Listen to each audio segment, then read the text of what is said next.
My name is Hunter Daniels, and this is my partner Adam Kimsey, and we'll be interviewing Aaron Price today on October 18th, 2019 at the Ruth Patrick Science and Education Center at 1:33 p.m. So let's start with when and where were you born?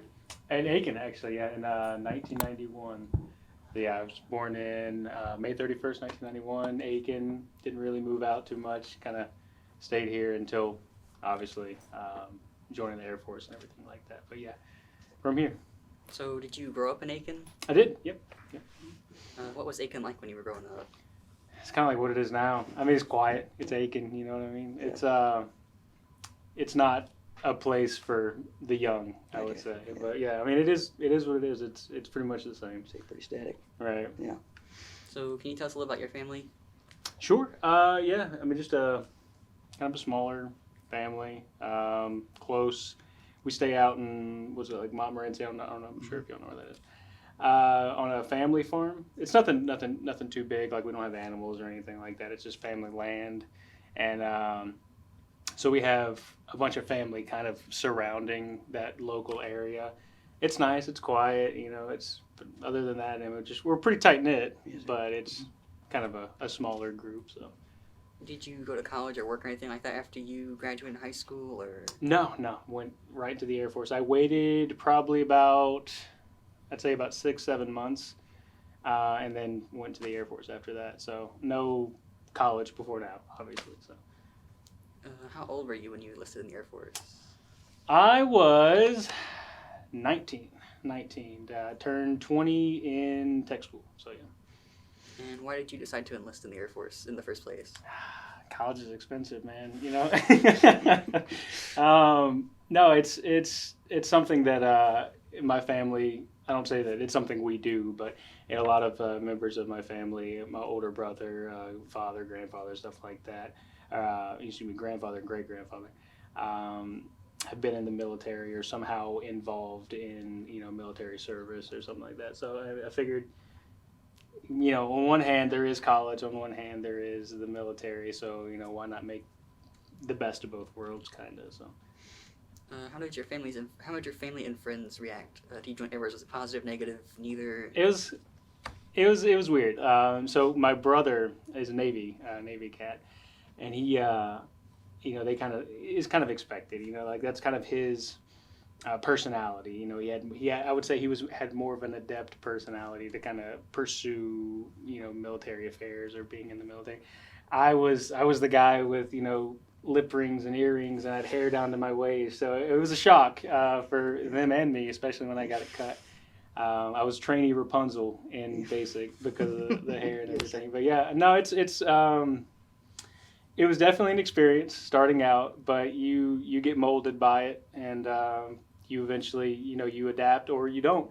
And I like to think I adapted pretty well. So. How would you describe boot camp in San Antonio, Texas? Hot, and even though I went, not even in the summer, in like it wasn't as hot as it gets. Still hot. Met some good people. Had some good times. Downtime. Way too much downtime. I mean, you're out there. You're busting your butt every day. You're doing PT in the morning, in the afternoon. You're sitting through classrooms. It's hot, and you're miserable. But the downtime is really noticeable, because when you're out there doing stuff, you don't notice it. It's just like, 2 hours later, it's time to eat. You go work out. You go, do what you have, structured PT and everything, and then before you know it, it's dinner time, and then it's time to go to bed. But the days where the schedule is a little bit more lax, that's when you start to, you get inside your own head. You know what I mean? Like it's the downtime really gets to you, and that's when the minutes seem like hours as opposed to the hours seeming like minutes. So Is downtime something sort of like specific to the Air Force, you think, as far as training is concerned? No. I mean, I think every branch is gonna have. I mean, because you got to take time. You have like wall lockers and all, and you got to like roll your T-shirts, and they have to be perfect, and you just don't do that in 10 minutes. So, I mean, so you're just sitting there rolling shirts, and it's kind of like monotonous, and it gets inside you're like folding the sheets of the bed. You're like making those perfect 90-degree angles, and it's just time. You just got to kill it. So. Okay. But I think that was the hardest part. That actually doing the stuff, that was awesome. Okay. You know, actually getting out there, you know, playing in the dirt, you know, getting in there, you're you know, running through drills or you're getting yelled at. That's fun. It gets your heart going, you know, it gets you going. But the downtime, I got you. that's what kills it. How would you think that the modern training, like as of now, would compare to like when you enlisted? Like any differences, changes? No. I mean, I know there's some differences they were talking about as far as like physical fitness standards and stuff like that. They were, I don't know if it's changed since I got out, but that was a hot issue when I was getting out. Like Air Force Times was, you know, they were talking about changing the fitness standards to you know be more uniform across. Like job specific. So if you had more of an office type setting, you know, you wouldn't have necessarily, you wouldn't be running out there with the PJs, you know what I mean? Yeah. Like, so I don't know if they've implemented that. I haven't kept up with it since I've been out, but that is a topic as far as, you know, training differences that was being discussed at the time. So. Do you think the military as a whole is represented well in the media, like at all? I mean, it's a bit of a double-edged sword. I mean, you can't, where you see one good, you can always pull, you know, bad from it, you know, like whether it be a mission with a certain outcome, to someone that outcome is going to be more negative than anything. So, I mean, I think depending on the words you use or how you choose to spin it, it can be negative or a positive. It just depends on where you sit on the fence. So what were the conditions like compared to like the other branches, like the Army and the Navy and stuff like that? Well, it's mostly hearsay, you know, like what you would, you know, because you can have an Air Force guy talking about Army life. I don't know. I wasn't in the Army, you know what I mean? But then you can hear, you know, Army guys talking about Army life, and then you can compare it. So I can't speak firsthand of, you know, like what the Army or the Navy or the Marines go through. But whenever we had the Marines, they would come over to Aviano when I was stationed in Italy. They would come over there, and they would lose their minds about like the Air Force hotel. They're like, "Oh, this is like the Ritz-Carlton. This is not." And to us, it's, you know, every day. Yeah. So I guess as far as like accommodations, that's one thing you'll hear a lot is that people say, "Oh, you know, they take care of you in the Air Force." Yeah. I mean, they did. They did. But like I said, I can't speak to the. Actually, I can a little bit. I had to go for surgery over in Germany, and it was at, what was the name of the base? It was an Army base over there. It was an Army base, and we stayed at the hotel. Well, actually, they put us up in like the base hotel or whatever like that, but then we just kind of went off base and got our own hotel. Yeah. It wasn't that great. Yeah. Man. Like, I mean, I don't know if that's reminiscent or if that's something that's across the whole spectrum of Army accommodations, but from my one small experience, it wasn't that great. Yeah. But you know, I mean, it could be different. Like I said, you never know. So just from that one little shred of insight I have, it was good to be Air Force. Yeah, that's what I've always heard from other folks is that Air Force people, the people I know that are Marines, they always say that Air Force people are spoiled and stuff like that. You'll hear about like in the dormitories too, where they're like 2, 3, 4 people inside of a dormitory. Yep. I lived in a house off base, so like, I don't have to worry about stuff. I've heard you know, too, like housing allowance is definitely a thing, you know. So, but yeah. What do you think the hardest part of boot camp was? I wasn't a fit guy going in at all. You know, I had some tummy. I was a smoker at the time. So going in, I was not in the best.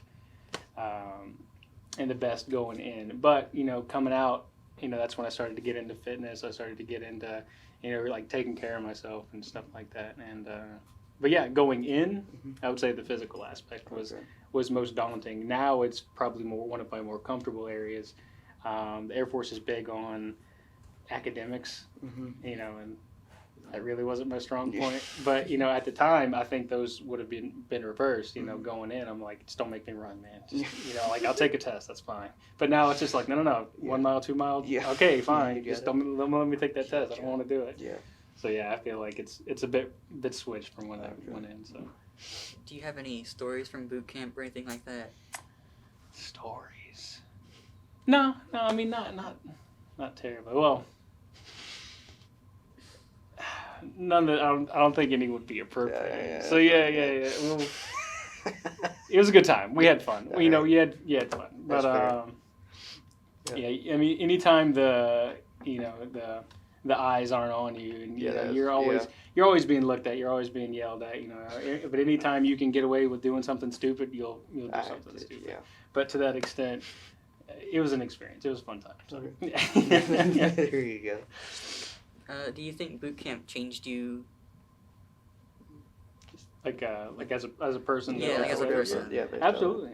Like I said, I mean, I had hair down to my waistline, you know, covered in piercings, and wasn't the most upstanding citizen, you know, not claiming to be now, but there's definitely been a change. Okay. So yeah, I mean, I don't think if it wasn't for you know, enlisting or anything like that, I wouldn't have, you know, I'd probably be pretty far off from where I am now as far as you know, like physically, you know, I wasn't really the happiest person in the world, you know, so I think like you know, like mentally or like emotionally and stuff like that, I wouldn't have been as, you know, strong as I am today. So yeah, absolutely it changed.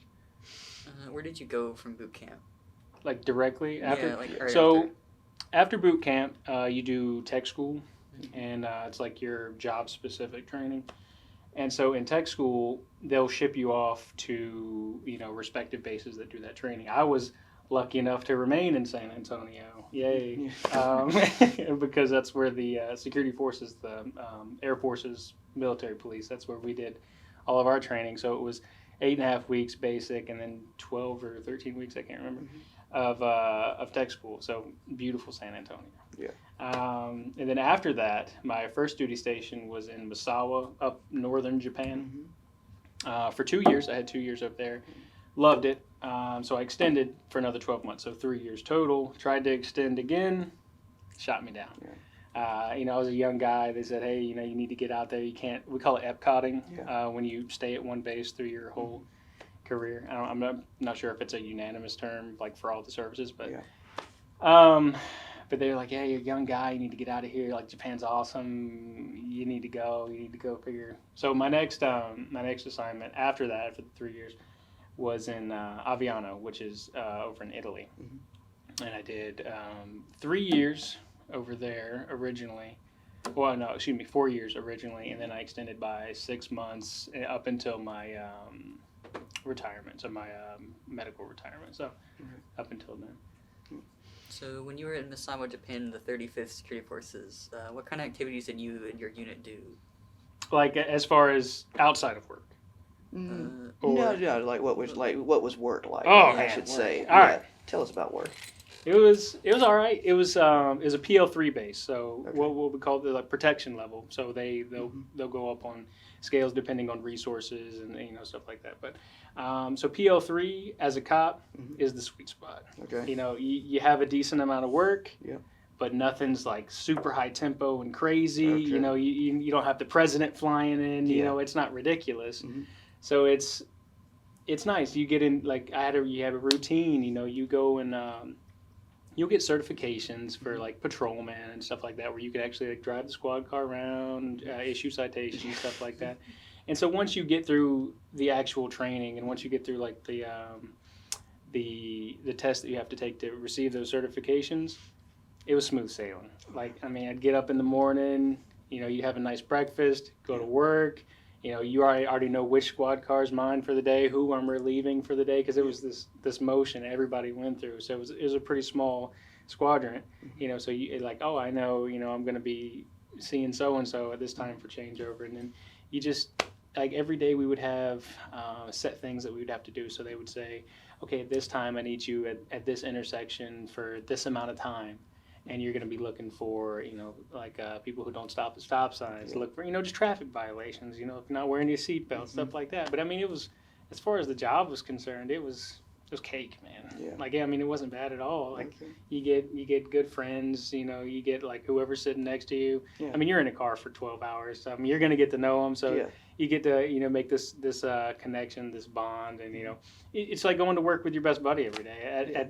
But you have to lead up to it. Yeah. But once you get there, it's not a bad gig. I have to imagine, as far as crimes are concerned, is what you weren't driving around the Detroit area In Japan? or anything. Yeah, I see, No, that's on a military installation in Japan, the most that you had to do was go break up a fight at the E Club. Okay, And that's so, about it. nothing. But bad. yeah, I mean, it's Okay. not like armed robbery at the Yeah. at the PX or anything. Yeah. It's nothing ridiculous. Okay. That like so and so forgot to make a complete stop at the stop sign. Yeah. It's not like I'm gonna hold you up at gunpoint. It's nothing serious. Yeah. Stuff like that. But yeah, it's a pretty sweet gig, man. So what was your specific job in that unit? Oh yeah, security forces. So I mean, we were. So when you think of security forces, it's a broad spectrum. So there's canine units. You have to go to canine school for that. There's combat arms instructors. They have to go to a secondary school after X amount of the recommendations and stuff like that they'll have to do within the field. But when you think of security forces as a whole, they're just what do they call them in the Master at Arms. So it's like Master at Arms in the Navy, military police, I think that's what the Army calls them, anything. But yeah, so you'll be doing anything from issuing citations if you're going to be on a patrol, or there's also a security aspect to it. So based on what you have at a particular installation, you'll be either like a more security oriented detail where your job is to protect whatever resource you're assigned to, or you can be more of a law enforcement detail, and then you'll be given like a set amount of tasks, like I talked about earlier. Yes, sir. And it also breaks down into like certifications, so like what you are particularly qualified to do. So you'll see a lot of the younger guys, they'll be pulling more of the grunt work, or like the security detail, or where they're scanning IDs at the gate, what everybody has to start with, and then from there you just kind of develop your own career based on like what you want to do, or what is recommended for you to do, whether it be certifications, back office promotion jobs, anything. So it's a pretty broad spectrum, but I was always an LE junkie, a law enforcement junkie. Okay. If I just had to do laps around, Yeah. writing citations, that was where I was most comfortable. Yeah, but yeah. just don't put me in security side. Okay. I did my time. I you know got what I you. mean? Yes, sir. Yes, sir. I'm not checking any more IDs. I got you. Well, I'll start by first of all, when I was doing research for all of this, I discovered that I had an uncle that spent most of his time in the Air Force in Yeah. Misawa, and I have a grandfather that spent In most of Misawa? his and Ah. I have a grandfather in the 70s who spent most of his time in Aviano. So Oh, really? yeah. Okay, so yeah. So they were both mechanics, though they weren't security. Oh, so forces. like aircraft Yeah. mechanics? Yeah, Oh, yeah. You'll see that a lot. Is like a lot of like. Do you know what planes they worked on? Like fighters? more than likely? Everything, man, everything. I heard he worked on only thing he never neither of them have ever talked about was helicopters, but I've heard them talk about they've worked on C-130s and F-16s. My grandfather Right, that would be my loves- guess, is Yeah. because both Misawa and Aviano have a pretty large fighter base Yeah. as far as like F-16s Yeah, and all they like that. love So a lot of F-16s. maintainers are for F-16s and all like that. So. So you should walk us through just sort of generally about your time in Aviano. Yeah. So just tell us about it.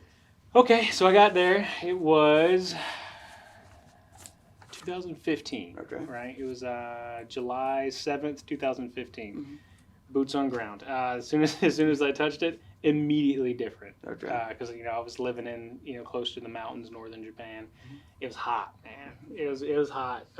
Italy's. You think of Italy, you think of like, oh, it's Venice, Rome, beautiful, right? Yes, But I mean, it is. Don't get me wrong. Like Venice, Rome, everything like that. Absolutely, get out there and see it. Beautiful. Italians, man. Like Italians outside of like I would say like more touristy areas. Mhm. It kind of come off as rude a little bit, Yeah, It's I can but it's see, not. yeah. It's not saying like they're just they're rude people. It's more of like a cultural thing. Yes, sir. So you'll see, like for an example, if you're waiting in line they don't really queue for lines like we would think. Like if there's an opening, they want some of that, like Yeah. if you're like at a gelato shop or something like that, Yeah. they're gonna go up there. If you're like back a bit, I mean to them like, oh, is this guy in line? I have no idea. They're just gonna get in front of you. Yeah. Because there's a space. Gotcha. But you in your head you're like, who is this Yeah. guy? You know what I mean? So it's like there's cultural things like that Yeah. that kind of. But yeah, Italy's beautiful, man. We used to go climbing up in the mountains. Same thing in Japan. Is one of our things. I had some guys from Japan actually meet me over in. Well, they would get stationed after. So some friends that just happened to remain together. But we would do like rock climbing, mountain climbing, stuff like that. Get to travel, like I said, Venice, Rome. I lived in Sicily, which is about 15 minutes from Aviano, so Yes, sir. where the base is. But it was probably like 30-minute train ride from Venice, Yeah. so we can just go make like a day trip out of it. Yeah, absolutely. I mean, it's beautiful. Like, go see like some of the Catholic churches. Like go see like the culture Oh yeah. and like how the towns are built, and you get to see like very unique culture, because the Italians, they do have a very unique culture. It's very like a family oriented, very they're very Catholic, very religious, and you get to see like those elements in a culture that you don't necessarily live in, and it is a culture shock, but it's a fun time. It's really nice. As far as like changes in command and all, was that a really big issue when you were going from Japan to Italy? Yeah, like No, I mean, pretty much the same there. yeah. It's because the job's the job. I Yeah, mean, that's- once you get good at it, Mhm. now there are gonna be things that's slightly different. Mhm. So when you think of law enforcement, you think like the UCMJ, the Uniform Code of Mhm. Military Justice, and not to get too technical with it, but it's kind of like the law of the land, basically. So the Uniform Code of Military Justice says, okay, this is wrong. This is how it's punished. Yeah. But there are base-wide things that kind of go with international law. So like the laws in Japan are going to be different than the laws in Italy. Yeah. So you do have to incorporate some of those in with the work. But other than that, I mean, the job's the job. Yeah. You'll see like leaders, like as far as like commanders, they'll have different operating styles. Flight leadership, they'll have different operating styles. But once you get in, you realize like, oh, okay, this is how they want it done here. This is how we do it over here. Yeah. You just kind of mold how you operate, but the job itself is pretty much just a job. So the 35th and the 31st Security Force, they're basically doing sort of the same thing in two different Right. areas. I would say that one is more security oriented than the other because of the protection level of the base itself. So I mean you're going to see that where at Aviano you have a very high security tempo, where in Misawa it's more of an LE tempo. Yeah. But as far as knowing what to do, you know what to do. So I mean, as long as you get out there, you figure out how they do it at this base, and then it's still pretty much the same. You just have to adapt to the challenges of that new location. Yeah. So. And also, upon my research, I was looking on the Air Force's website, and I found some things about the 31st, and I think it said that there were about 500 people that were actually in the security forces, and y'all protect There's about a lot of us, and man. then you protect about 8,000 people on the base. Yeah, I mean, it's sizable. Yeah. As far as like a security forces unit, it's up there. It's Yeah. pretty big, and that again is you have to meet the criteria for that base's tempo. So if you need more cops to meet the demand at that base, you're going to see squadrons that are like 500 people. Right. Whereas opposed to, because I'd say in Aviano, where it was very large, security forces squadron, I would work like my flight. So my group of guys that I worked with, 60, 70 something people, and that's per shift. Yeah. And you would have 2 to 3 shifts a day, depending on if it was 8 hours or 12 hours. So you would have, all these shifts rotating, and each one had, roughly the same number of people, 60 to 70 people. But then you go back to Misawa, man, there was like 20 of us on a flight, if that, but I liked it better like that to a point, because, you could see people, and, like, okay, I know this guy by his first name, last name. I know his hometown. I know what his mother's name is. You know, because you spend all this time together with like a small group of people. You're gonna form friendships. I think that are a lot stronger than if I'm working with 500 other cops. Yeah. You know, so that's definitely something I miss about Misawa. But it's a necessity to have that many people. Yeah. And it's not really a necessity to form those bonds as much. Yeah. I think so. I mean, you have to meet the demands. Yeah. So. It's sort of like a lot of folks like smaller churches rather than bigger Right. churches. Yeah. for It's the same same reason. Yeah. because it's easier to form those connections. Absolutely. So, this is something I was kind of personally curious about. Italy, you have two aspects as far as governmental bureaucracy that you don't have in Japan, and that's the EU and NATO. So how does that reconcile with your job? Does that make things a lot more complicated, or? Well, by the time it gets to us, so I'm sure it does make jobs complicated, but not particularly for me. Yeah. Okay. Because like I said, you get kind of these textbooks or these it's the law of the land. So like I said, you're still operating within the UCMJ, but those little like Italy specific details, like okay, well we used to enforce this by performing these actions. Over here, we actually have to do it like this. Yeah. Now I'm sure that does trickle down from some kind of like legislation or something that was passed by those groups. Yeah. But we don't see that. Okay. We just see how they want us to go about doing it. Okay. So we're not. I wouldn't say I don't have my hands in it. Gotcha. I'm not directly involved. But they say, hey, we want you to handle these kind of situations because it's in Italy. We want you to handle them like this, or whether that be in good example. So in Japan, we could carry firearms off base. Okay. So if I had a 9mm M4, rifle, which was just what we carried everyday standard, we would do town patrol. Okay. So town patrol, there was a curfew in Japan, thanks to the Marines. Yeah. But there was a curfew in Japan. Yeah. And we had to be, I think it was midnight. We had to be back on base by midnight. We would do town patrol at 11. We would make our rounds to the local bars, everything like that. And we could have our, sidearms. We could have our, rifles and everything. That was not a problem as far as Japan was concerned. Now, we did have the JMP, Japanese National Police. They would accompany us in case something were to happen with some of their people, some kind of disturbance or something like that. And then we would go around like, hey, guys, it's getting about that time, start shoveling. And then after curfew, we would do another round, make sure there's nobody like passed out in the street, or anything, or anybody that's trying to break curfew. Gotcha. In Italy, that gun ain't coming off base. Gotcha. Yes, it can. If you're operating within a certain capacity, you actually have to get a concealed weapons permit. And that's something that I had to go through. And it's a class, and it takes, probably about 3-4 different, lectures. And you have to pass a test to get your concealed weapons permit to carry, and not your rifle, just a sidearm, has to be concealed at all times while you're off base. But in Japan, just rifle, not a problem, and that's something that's, I don't know if it's like a NATO specific thing. Like I said, I'm not in touch with like all the people who make the rules, but that is something that you'll see like a major difference between the two. Okay. Well, as far as like talking not so much about work now, but R&R, what would you prefer to be like, as far as like Italy or Japan? It's two different beasts. Man. Okay, gotcha. I was a young guy. Okay. In Japan, so the bar scene was good for me.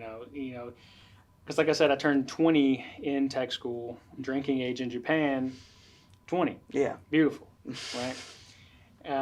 So I get there. I'm just inexperienced when it comes to drinking, like very low tolerance and everything. So you have those wild and crazy nights. The bar strip is like right off. We'd go to Tokyo, Sendai, Morioka, all these places around there, and get to really see that nightlife. And then once I got to Italy, it was just calm for me, man. I wasn't living in the dorms, so it wasn't people just banging on my door saying like, "Hey, we're going out to Poppy's, come on, let's go." Now I live in my own little house off base. It's quiet. I'm older. Yeah. You know, the job changed a lot. So where I was working more relaxed hours in Japan, I was working pretty strict hours. Yeah. Because we were working 12-hour shifts in Italy. But when you think, 12-hour shifts, it's like 14. Gotcha. Because you got to get to the armory, Yeah. you got to arm up, you got to sit through guard mount. You know, they look at your uniform, they make sure everything's good to go. You sit through this whole guard mount session, which is probably about an hour, and then you work your 12 hours.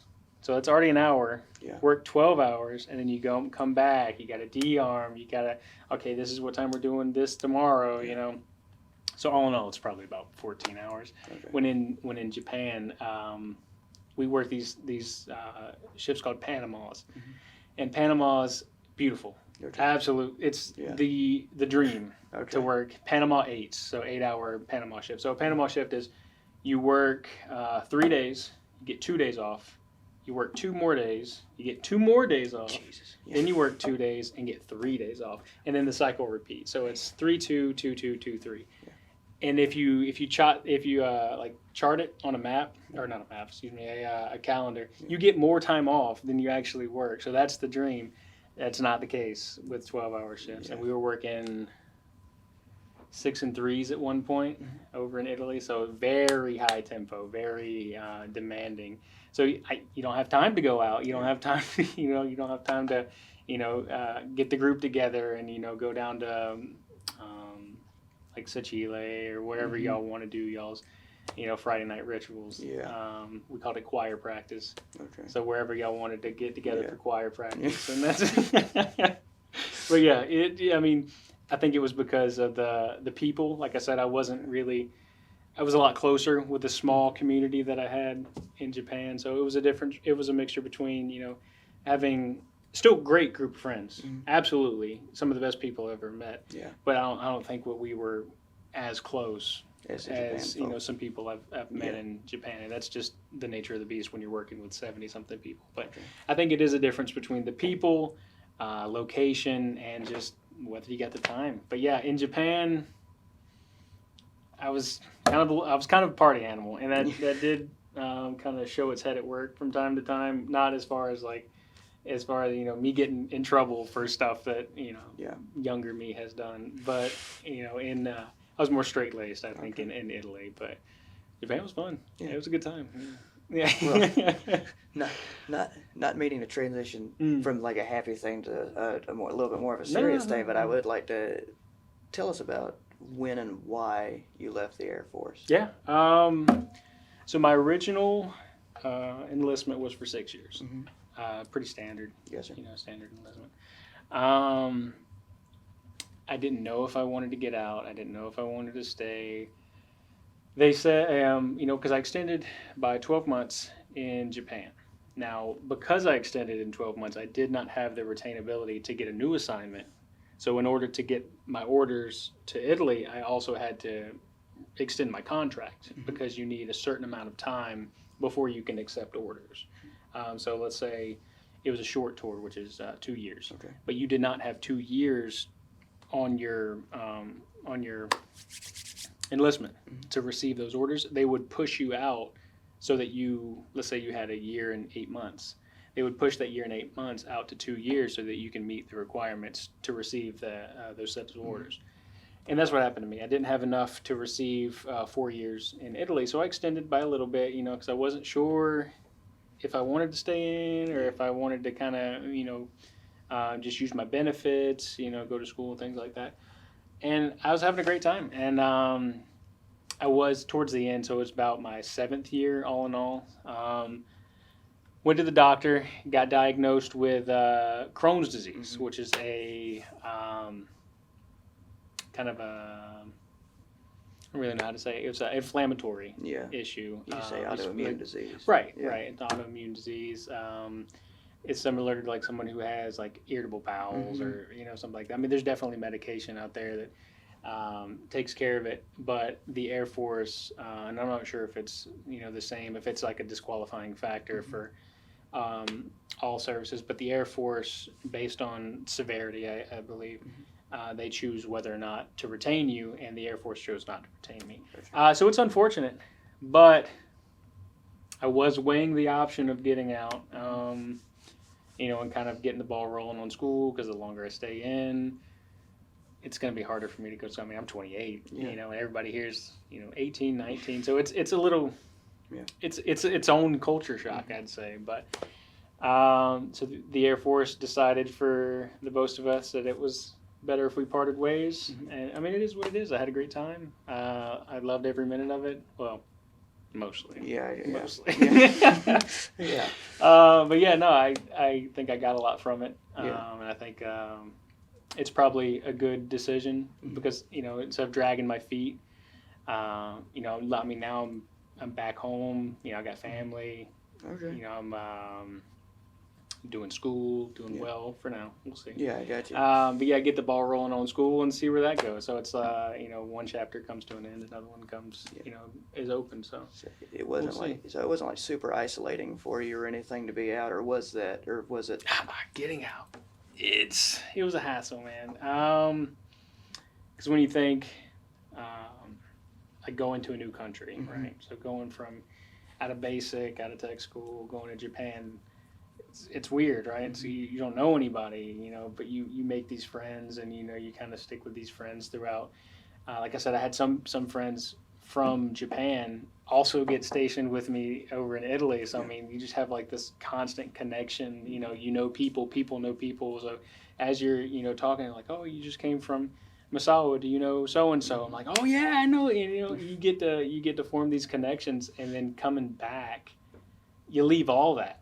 I mean, I won't say you leave it, because you still stay in touch. My buddies, they'll still call me from choir practice. They'll still call me, and they're like, "Hey, it's like 4 a.m. I got like an exam in the morning or something."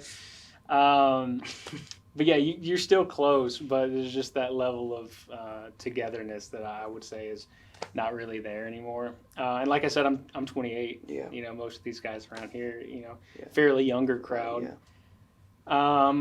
So it's kind of hard to like reestablish those connections, because I'm not, because when you're in the military, you always have like a rank, or you always have like some kind of status, and then you are put akin to those people who have those statuses with you, and then from there it's easy to form those connections.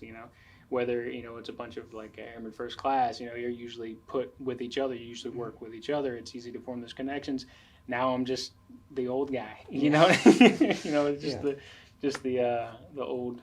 Actually, I had a person not too long ago. We got to chatting in class, and she said she was like, "Oh, I just assumed." She's like, "Oh, you're really nice. I just assumed that you would be like, mean." Yeah. I was like, "Why?" And I was like, "Why is that?" She's like, "It's the beard." And she's like, "Yeah, we just call you Beard Guy." And so I guess that's me now. I guess I'm just Beard Guy now. Right? What I mean? Yeah. Yeah. So big scary beard guy. Yeah. But would you say that your civilian life and life around here and everything, does it have, as weird, sort of strange to phrase it, as much purpose as your military life, or? Yes, Okay. but not the same.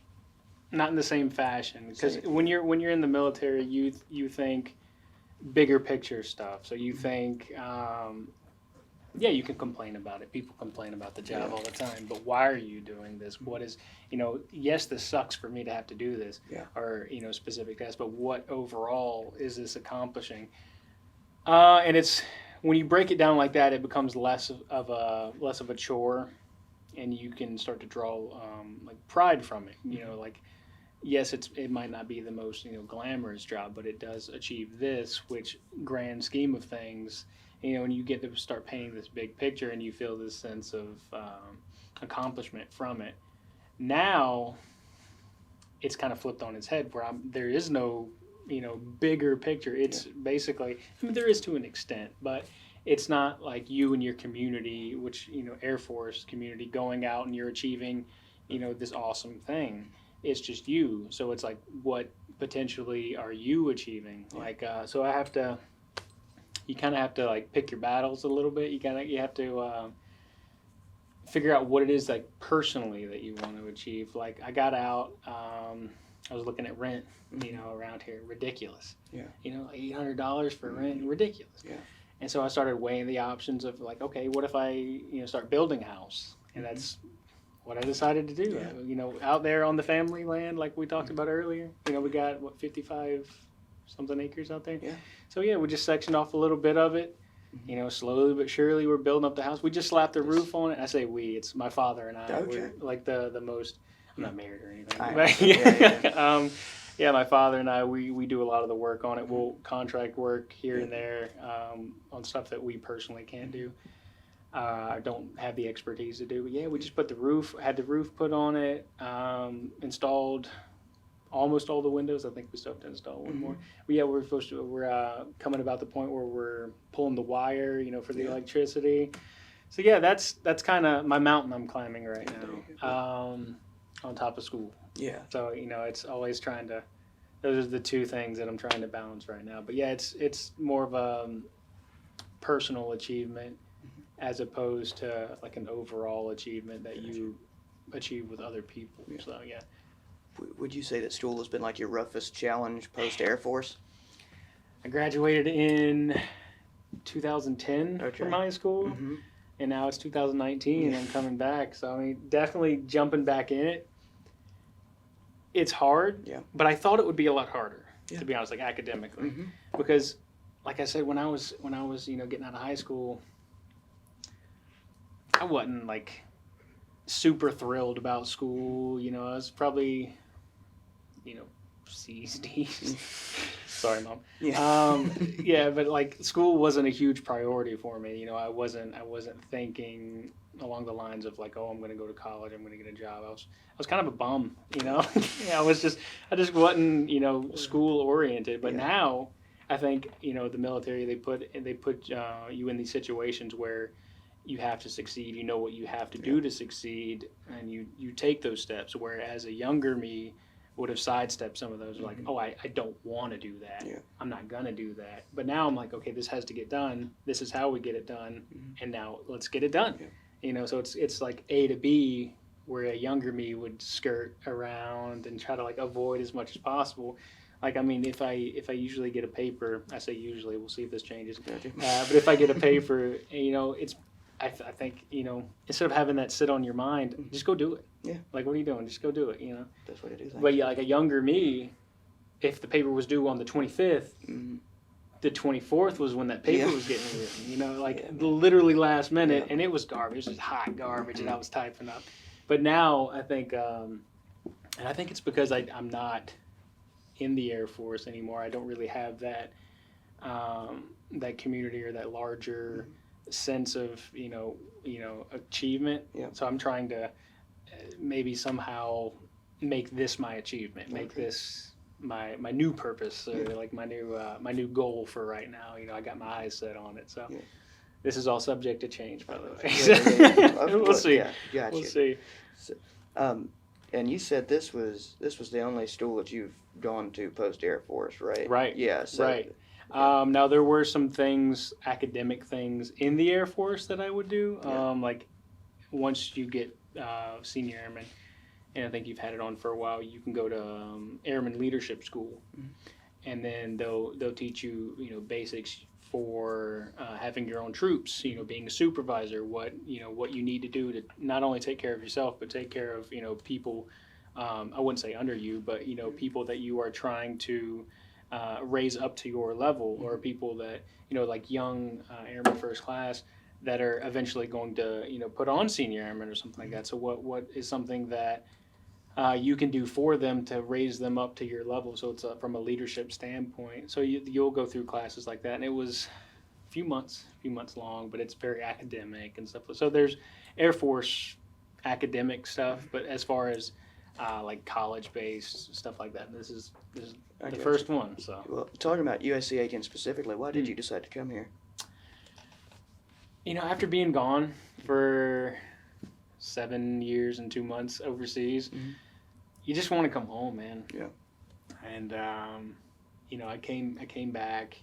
Family is a big thing for me, and most of my family is in Aiken, Gilbert, Columbia, around this local area, and I just didn't want to like get back and move again.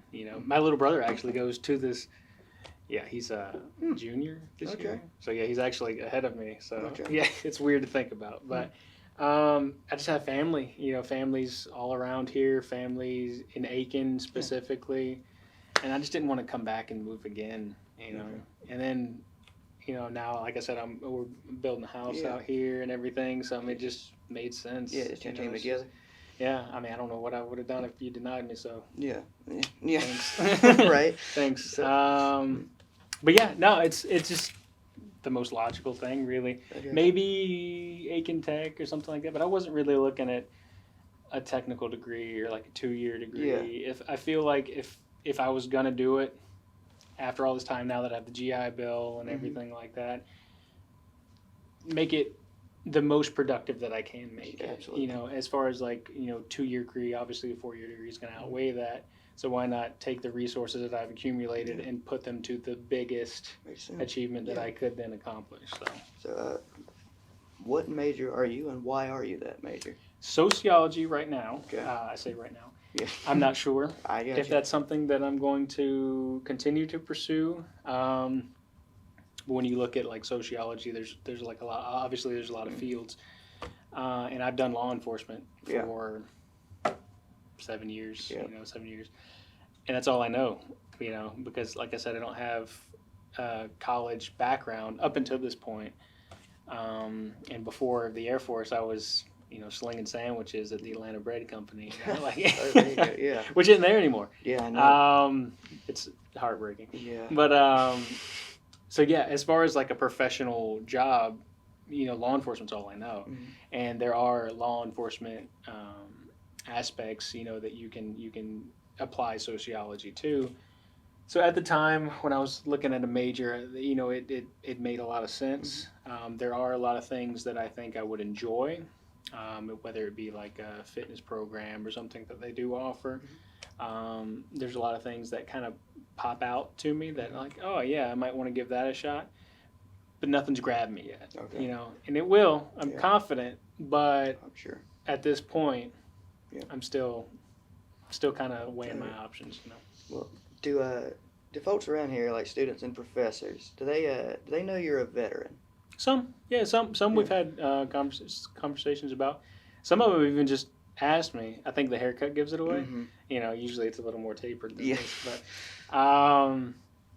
some of them come up and they ask me, or some of them have seen me, kind of in and out the veterans office, and some of the papers. So it's my composition class that I'm taking now. One of the papers had a theme where it was take one experience in your life, and that experience that I chose to look back on was from the Air Force. And so from then, that kind of sparked a conversation oh, hey, I didn't know, you were in the military, my husband was in the military, and it kind of starts this conversation. So some do, some don't, but does that affect their treatment of you at all? I hadn't really noticed it. Yeah.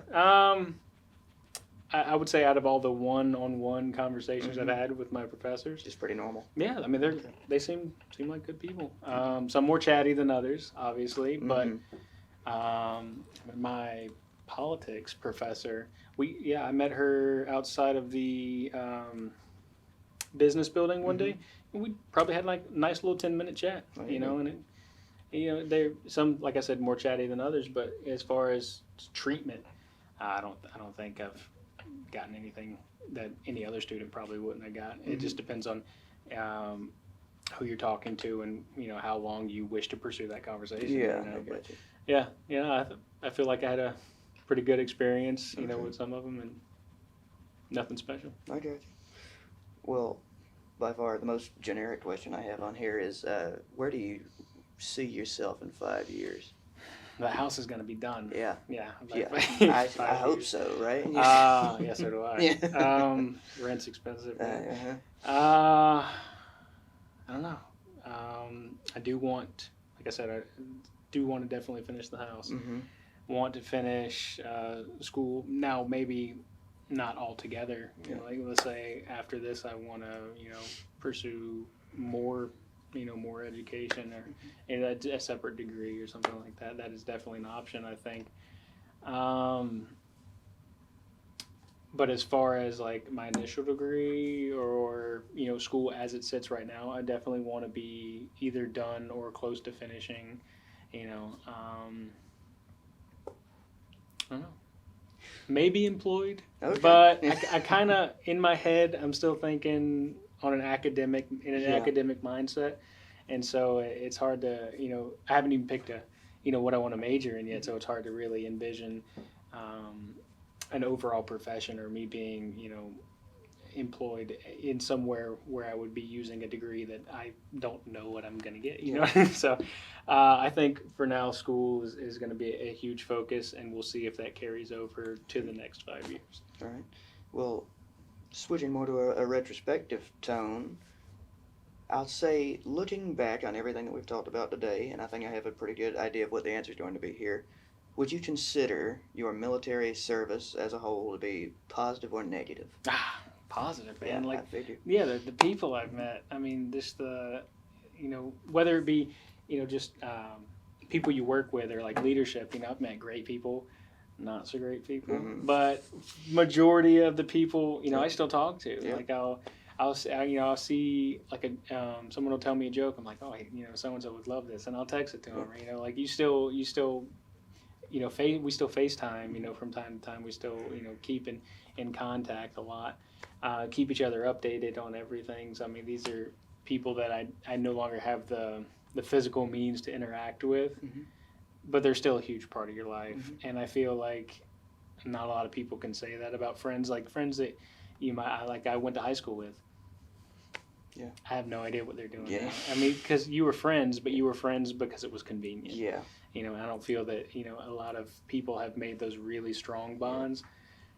And those are just hard to break. So I mean, as far as the job, I mean, I felt like I was actually accomplishing something. I got a lot of experience that I can use, outside the Air Force. They took care of me. So I mean, got to see Japan, Italy. Got to live there for 7 years. So I mean, who else can say that? You know what I mean? So I feel like as an experience as a whole, even though there were negative points throughout, overall outstanding. And if I could, I'd do it again. Okay. Yeah, that answers another question inadvertently, which was if you could ever be cured, like if there was ever a Crohn's cure, would you re-enlist? Give me the shot, man. You ready? Yeah. I don't know if I'd go overseas again. Okay. Because I kind of want to stay around here. See what stateside's like. Okay. But yeah, absolutely. I think I would. Right. I think I would. That is now. We'll see. I gotcha. Yeah. We'll see how the civilian life kicks in and whether it gets to a point where I'm, not ready to leave it. But coming out fresh from the military, it's still very, like I said, fresh. It was just very fresh, and you can see yourself in like a civilian standpoint or military standpoint, but the military is more current, so it's easier to plug yourself into that situation. So I think as of now, I would probably say, the military, but we'll see. We'll see how the civilian life kicks in. It might hit the point where I'm like, it was a good time, but let's leave it in the past, But who knows? I got you. Well, to a civilian considering joining the military, I'm assuming you would recommend it to them. Yes. Yeah. However, do your research. Okay. There's a lot of jobs that sound good on paper, I would say. There's a lot of jobs that you'll read it and you're like, oh yeah, that's what I want to do. That sounds amazing. But what you don't see is the smaller side, because I kind of fell into this a little bit when you look at security forces, because you're talking about, oh yeah, I'm going to be arresting people and busting down doors. That's awesome. Yeah. But they don't tell you you're going to be scanning IDs at a gate, standing on your feet for 12 hours. So definitely do your research. Yeah. Don't take everything the recruiter has to say. I'm not saying they're liars, but they do get paid to do it. You know what I mean? They're a bunch of good guys, but their job is to enlist. Yeah. And if they gotta pour some sugar on top, I'm sure most of them wouldn't have a problem doing that. Yeah. Do your research. Get some perspective. From someone potentially or who has done that job. That would probably be your best source. You really pick their brain, see what you're going to get into, before you get into it, because when you're jumping in feet first, that water could be freezing. Yeah. You never know. I got you. So I mean, yeah, definitely check it out before you hop on that bus. You know. Okay. Well, after everything that we have discussed, is there anything that we did not ask you about that you would like to tell the folks watching this? I think anytime I can sit down and force people to listen to me is good. But I think I took enough of y'all's time. So. Well, all right then. Well, with that, I thank you very much for your time, not a Aaron, problem. and I thank you so much for I your appreciate service. it. Yeah. Thank you so much. Yep.